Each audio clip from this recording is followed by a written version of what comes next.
Hello, family, and welcome to Amazing Parents Network. I am the host of this show. My name is Ali Lankrani, Dr. L, the Parent Whisperer. I'm a clinical neuroscientist, and I am very happy that you have taken the time to be here with us tonight. We have dozens of experts that are going to be presenting in the upcoming months. These are called the Family Education Series. Please invite your friends and family to come and benefit from the resources and the expertise that is going to be presented here. We're glad to have you here. We're glad to have our experts. Enjoy tonight's presenter. Thank you.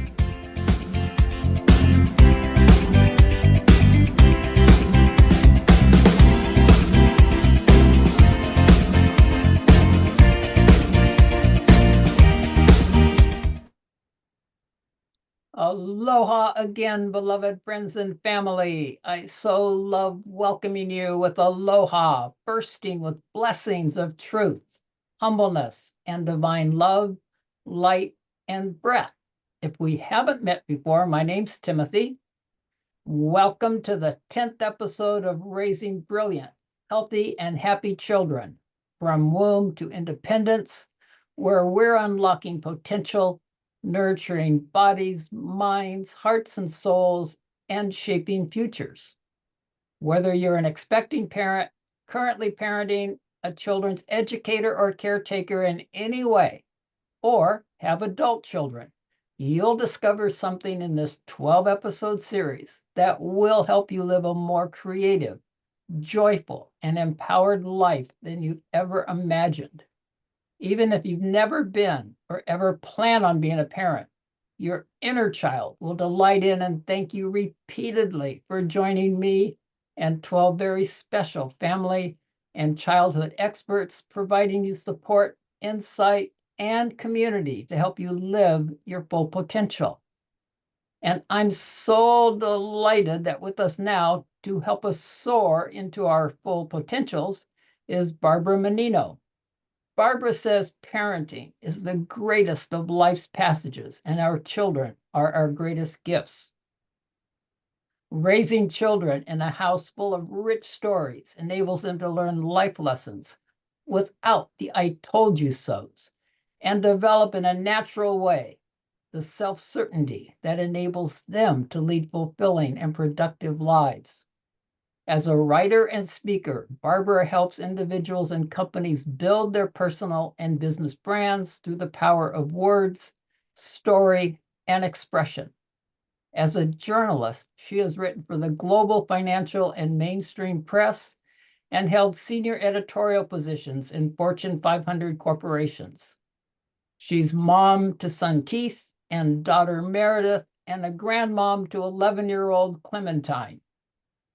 Before Barbara shares how story changes everything and the 3 story pillars that show how to fully appreciate our life stories and the stories around them and compellingly share them to get seen and heard by our children and others, I want to share a poem I wrote for you about the power of reading stories to our children starting in the womb.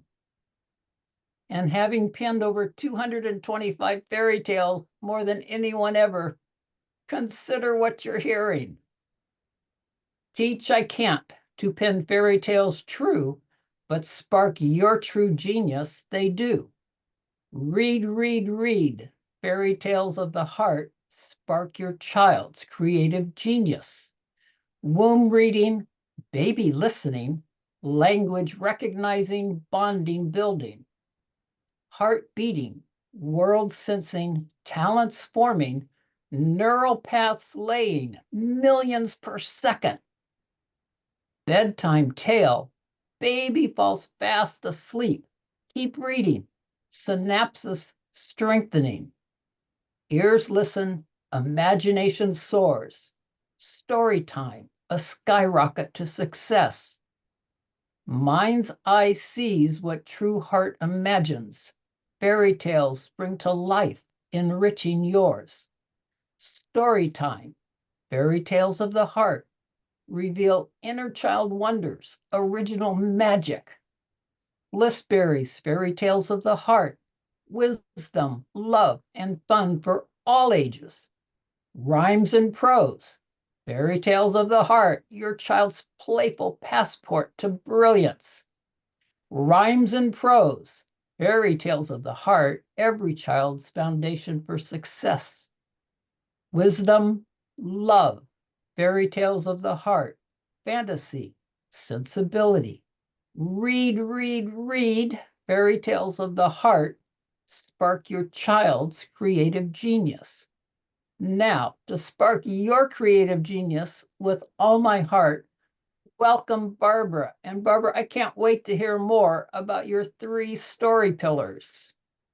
Thank you so very much for having me. The music was upbeat at the beginning and I loved your poem.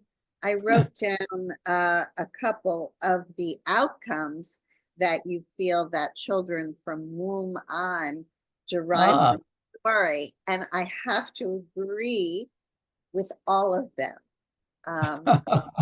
Stories are wondrous, and I do believe they lay an incredible foundation, and they do change everything.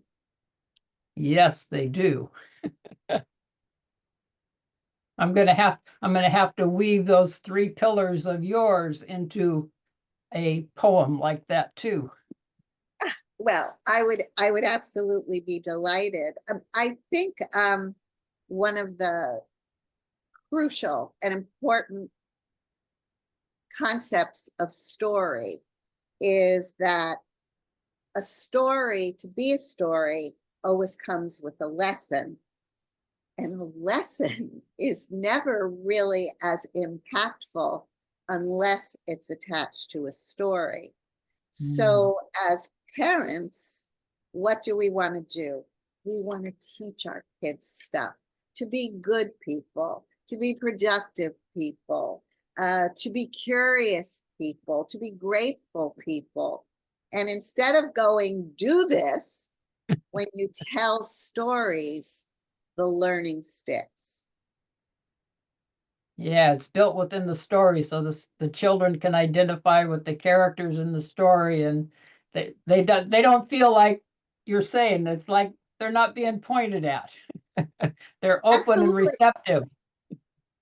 Absolutely, because one of the most wonderful things about story is that it provides a bridge, a connection between the storyteller and the audience or the people listening.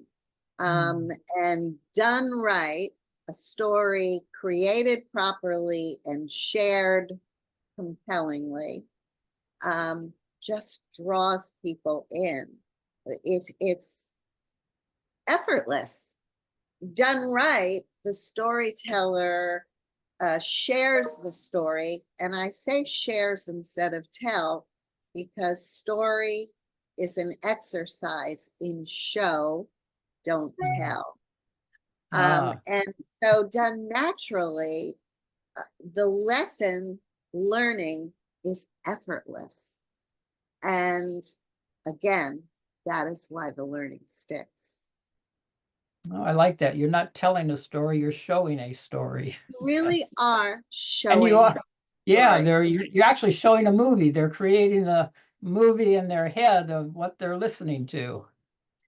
Do you know, it's funny, there's that old saying of a picture is worth 1,000 words. And I would say, no, not entirely. I do believe that pictures and words and stories are peas in a pod. They do go together.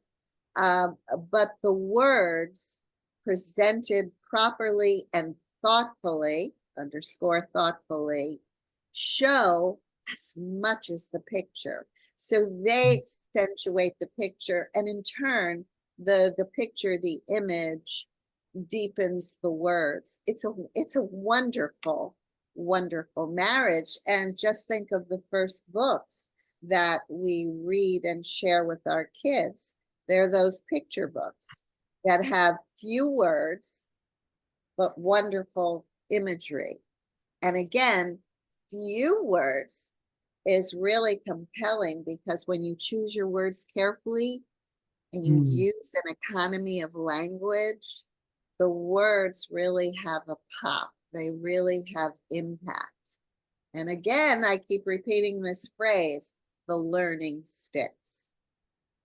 That's one of the reasons I like to, well, a couple of years ago, after writing many, many fairy tales, all of a sudden, I sat down to write one and it started coming out in rhyme. Like I didn't intend it.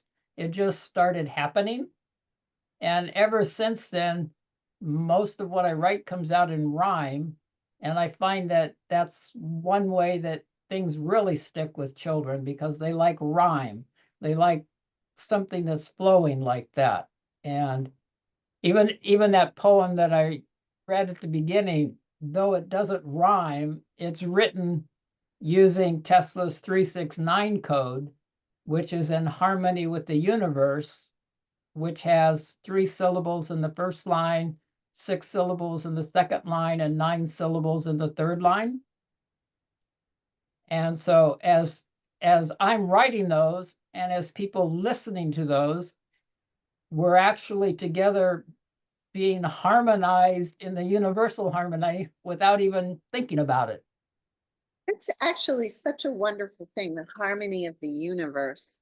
I really do believe in the power of the universe. And when certain things happen, I will often say to friends, family, or whatever, if you believe in such things as the universe at work, she was busy that day.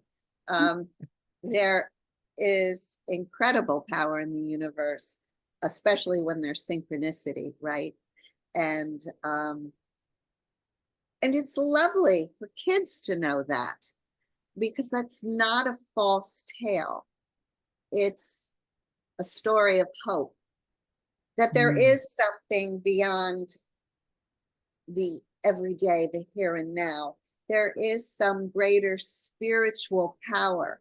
And I do believe that when you have that, whether it's your church, whether it's a belief, whether it's exclusively the universe, there is an anchor there that helps people get through the difficult times and perhaps appreciate more the joyful times.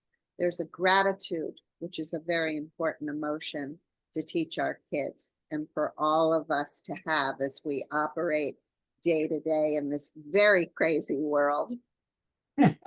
As you're saying that, I'm thinking of many synchronistic things. Like when I was moving, people would have to leave and not help me move, and then somebody would just show up, and the person who showed up happened to have the talent I needed at that time, like how to pack the truck, where the other person leaving didn't have that.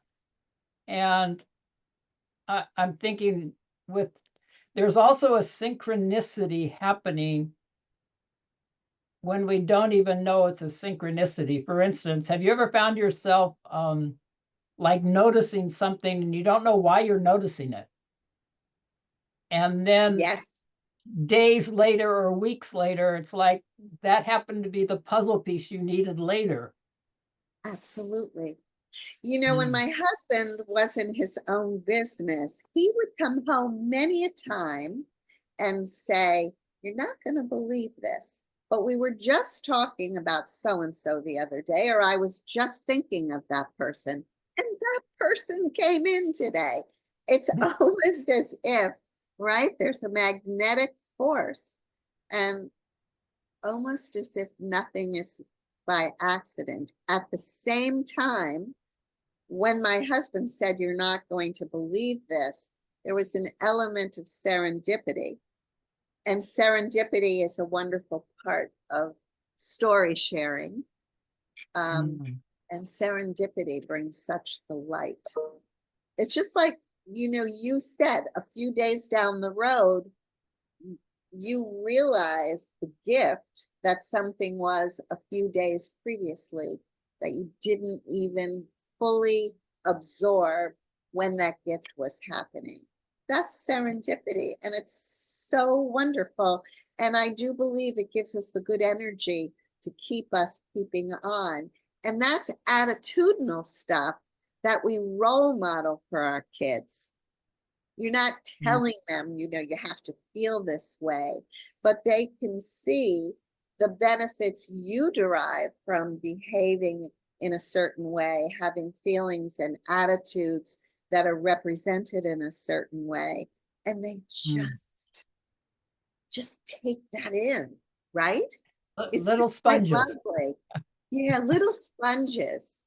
You know, when I was growing up, my mom in particular, I grew up in a house full of stories. My mom in particular told a lot of stories, and I was mesmerized by them because she told stories of growing up, and she was one of four kids, and the oldest in the family died at 17. You know, in those days, if you had a tumor, they didn't have remedies for it. And my mother was kind of the glue that held the family together because her parents were not born in this country. They came here from Italy. They spoke English, but they weren't fluent. And she often told the story of my uncle, who's deceased now also, but his birthday actually happens to be today. And he Oh, was at a university in Pennsylvania, and he didn't like it. And who had to go down by train to see the dean but my mom, who was an early 20-something herself, and get him out of that college and into another one. And there were many stories like that that had amusing components to them, but also courageous. And mhm. as I became older and I became a wife and mother myself, and my mom was still alive, and I saw her experience some curveballs, the death of my father, her own breast cancer. My dad, she was only 54 when my dad died suddenly, and she got breast cancer at 72 and just, you know, picked up herself and went on and prevailed for many, many years. My point is, all those seeds that were sown when I was a kid, all those wonderful stories she told me, I actually had the benefit of seeing her live with that same kind of resilience and vulnerability, because she was very human, when she was an adult and I was an adult. And talk about role modeling. There Mm. it was from the womb almost, probably in the womb, to now at my advanced age. She was a great role model, and I channel her a lot in my everyday life, and I attribute a lot of that to that early foundation, that storytelling. It was just a wonderful, strong foundation for me to go out and live my life. And it's wonderful when we can share stories like that through story, because I think in this day and age, that courage, that ingenuity that those older generations had, it's not so much present anymore. And so Not well, so much present anymore, yes. I can remember my mom sharing, she went to this place to apply for a job, okay? And she was like 19 or something, and they told her they couldn't hire her because she didn't have such and such experience. She knew she could do the job, but Right. they wouldn't hire her. So she went out, got a job that had that experience for 1 week, and went back there and said, "Hey, I've got the experience. Here's my experience. Talk to these people." And they hired her. That's so funny. That's such a delightful story because Mm. actually you're showing that the people at the company where she wanted the job didn't have the vision to see, again, in her attitude, in her behavior, in her certainty, that she could do the job. It is not always about the skill set from immediate experience, but it is about the zest that you bring to the work. It is about the will do, just the can do, the will do attitude that's worth its weight in gold. And again, those characteristics are role modeled from early on. You just don't wake up one morning and have them. They are role modeled early on. I'm good. I've been taking this training course, okay, for the past 3 days. And I absolutely love the trainer. I love what they're offering. There is no way in this world that I can come up with the money to pay for what they're offering. But I know I have everything together, and with what they can offer, it will get what I need and have out into the world much quicker. But I can't afford it. So I just thought today, you know what? They got 5 spaces left. They have some private calls with coaches, and I'm just going to call up and say, hey, look it, I really want this. I really like what you're offering. I can't even come up with a tenth of what you're offering right now.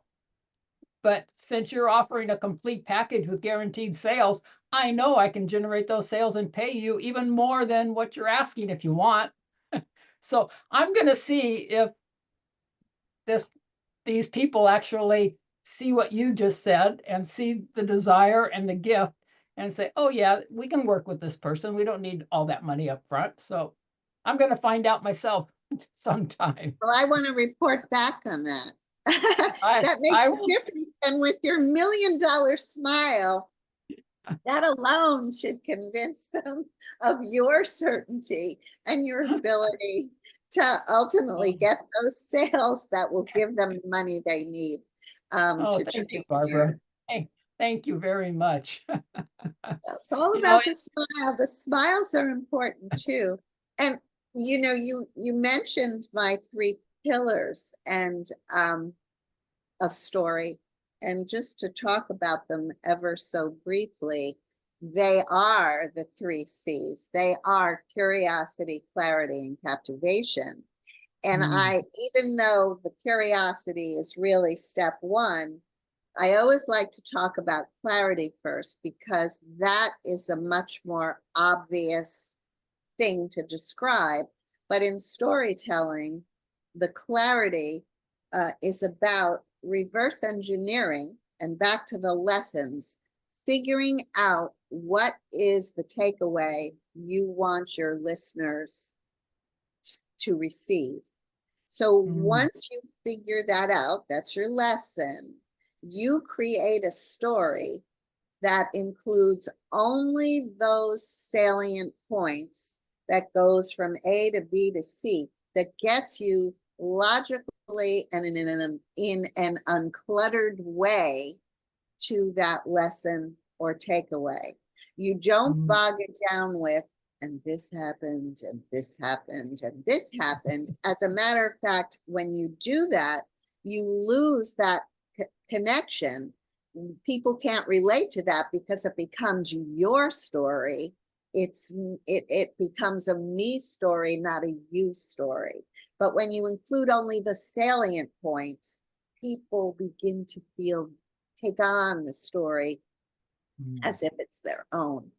And then the captivation is the way you share the story. And notice I work hard to avoid the word tell, because sharing the story with certainty, but with the passion, the enthusiasm that absolutely shows you believe, then you become contagious. Talk about connection, because people understand that you so believe in what you're saying, that you're so delighting in what you're saying, that they gravitate. And again, with kids, that's how they learn. They see this joy. And the really important piece is that number 1 piece, the curiosity. because with curiosity, you approach every day, you approach the world as if you have antenna, and you're always on the lookout for a good story. You're always on the lookout for the connections between ideas. And when you approach the world with that level of curiosity, the stories are right there for your taking. I mean, it's just amazing. I always joke that you can find or create a good story just when you're on your way to the dry cleaners, because there's that Oh, much out there that you can build on. And again, teaching your kids to appreciate the little things in life, to be curious about them, to grab at them, to cherish them. Again, a wonderful teaching and a wonderful gift. oh God, thank you for that, Barbara. And I'm going to invite everybody to grab Barbara's gift that's in the chat window, which is a free 30-minute call with Barbara. And you can see how much love and wisdom she has and how she can help you and your children with that curiosity, clarity, and captivation and implement them into your life. And thank you so much for being with us, Barbara. I'm sorry we're out of time. And everyone, in addition to Barbara's gifts, I've got 3 gifts I've wrapped for you in the chat window. And if you're listening to the replay and don't see a chat window, go to timothystuetz.com and click on the freebie tab. And you can get to Barbara through Barbara Menino, MANNINO.com, and reach out to her. And I look forward to being with you again next Friday from noon to 1 Eastern for episodes 11 and 12 with 2 more experts in this series, with all my blessings for peace, love, vibrant and bliss, and help, wrapped in an infinite rainbow of miraculous, magical miracles for you, your children, and your family. Aloha. Mahalo for tuning in, for being here with Barbara and I. And I look forward to being with you next week. Be and radiate the divine light, the aloha, the brilliance you are, with curiosity, clarity, and you will captivate everyone. Thank you so much. Thank you. You're doing fabulous work, and your message is wonderful. Oh, thank you, Barbara.